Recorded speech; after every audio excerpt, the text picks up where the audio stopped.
السلام علیکم، نیوز اپیٹ میں خوش آمدید۔ آج میں ایک ڈیفرنٹ نیوز کے ساتھ حاضر ہوا ہوں۔ 21ویں صدی کی سب سے تیزی سے پھیلتی ہوئی بیماری۔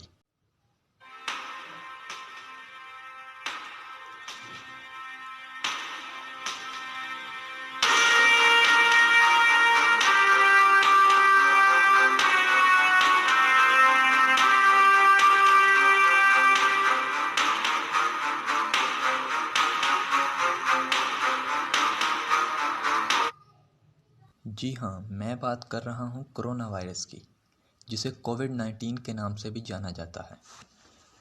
آپ کو یہ بھی بتاتا چلوں کہ پہلے کرونا وائرس کی پہچان 1960s میں کی گئی اور اب تک اس کی 7 اقسام سامنے آ چکی ہیں۔ اس میں سب سے تیزی سے پھیلنے والی SARS-CoV-2 یا کووڈ-19 ہے، جو جانوروں سے انسانوں میں منتقل ہوئی۔ آج کی جدید سائنس اور ٹیکنالوجی والوں کا بھی کہنا ہے کہ ہمارے پاس اس کا کوئی علاج نہیں، اگر کسی نے بتایا بھی تو احتیاطی تدابیر کی حد تک۔ کووڈ-19 یعنی کرونا ایک ایسا وائرس جس نے آخری 2 ماہ میں 30 سے زیادہ ممالک پر اٹیک کیا۔ 75,309 لوگ اس کی جکڑ میں آئے، 2012 لوگوں کو موت کے گھاٹ اتارا اور 14,951 لوگ اس بیماری سے ریکورڈ بھی ہوئے۔ اس وائرس کے سب سے زیادہ کیسز چائنا میں سامنے آئے۔ اس کے بیہائنڈ کون سی ریزنز ہیں یا کون سی ایسی وجوہات ہیں جس کی بنا پر وائرس حملہ آور ہوا اور دیکھتے ہی دیکھتے ہزاروں افراد جان کی بازی ہار گئے۔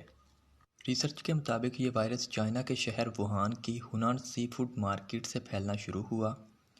اس سی فوڈ مارکیٹ میں حرام جانوروں کا استعمال فارملی بہت کیا جاتا ہے۔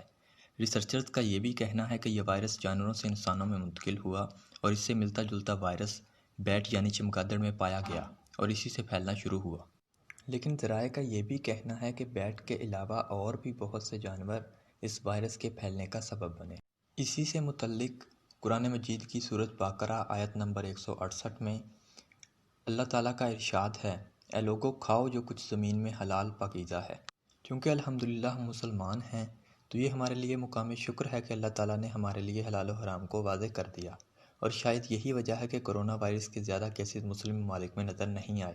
ایک ماہر پروفیسر کہتے ہیں کہ کرونا وائرس سے بچاؤ کی سب سے مؤثر احتیاط وضو کے عمل کو بار بار دہرانا ہے۔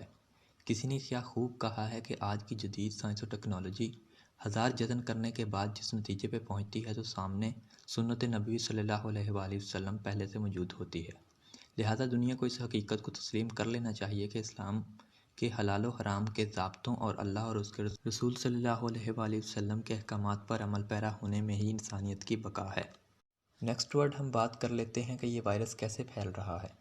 یہ وائرس فلو کی طرح ایک فرد سے دوسرے فرد میں ٹرانسمٹ ہو سکتا ہے۔ موسٹلی یہ وائرس کھانسی، سنیزنگ یعنی زکام، میل جول اور ہاتھ ملانے یا ٹچ کرنے سے بھی پھیل رہا ہے۔ یہ وائرس اٹیک ہونے کے چند دن میں ہی مریض نمونیا اور گردوں کی سوزش میں مبتلا ہو جاتا ہے۔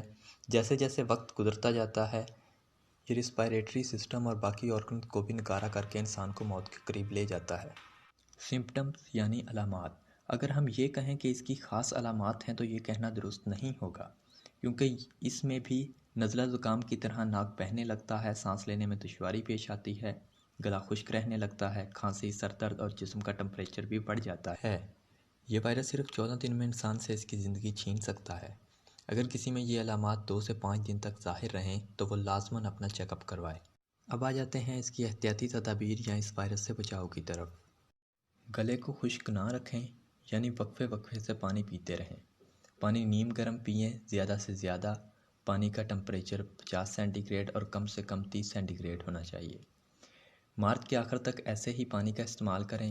پرہجوم جگہوں پر نہ جائیں اور لوگوں سے ملنے سے گریز کریں۔ ہاتھوں کو بار بار دھوئیں اور کم سے کم 20 سیکنڈ تک دھوتے رہیں۔ ہاتھوں کو دھونے اور غسل کے لیے بھی نیم گرم پانی کا استعمال کریں۔ سفر کرتے وقت یا گھر سے باہر جاتے وقت ماسک کا استعمال ضرور کریں۔ گوشت اور فرائی فوڈ سے گریز کریں۔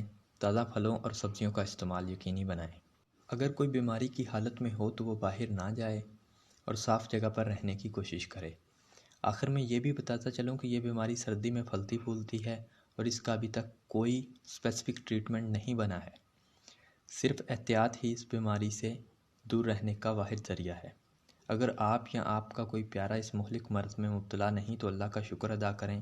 جیسے ہی اس سے متعلق کوئی مزید انفارمیشن ملے گی میں آپ سے ضرور شیئر کروں گا۔ اللہ ہم سب کو اپنی حفاظت میں رکھے۔ اسی کے ساتھ چاہوں گا اجازت۔ اللہ حافظ۔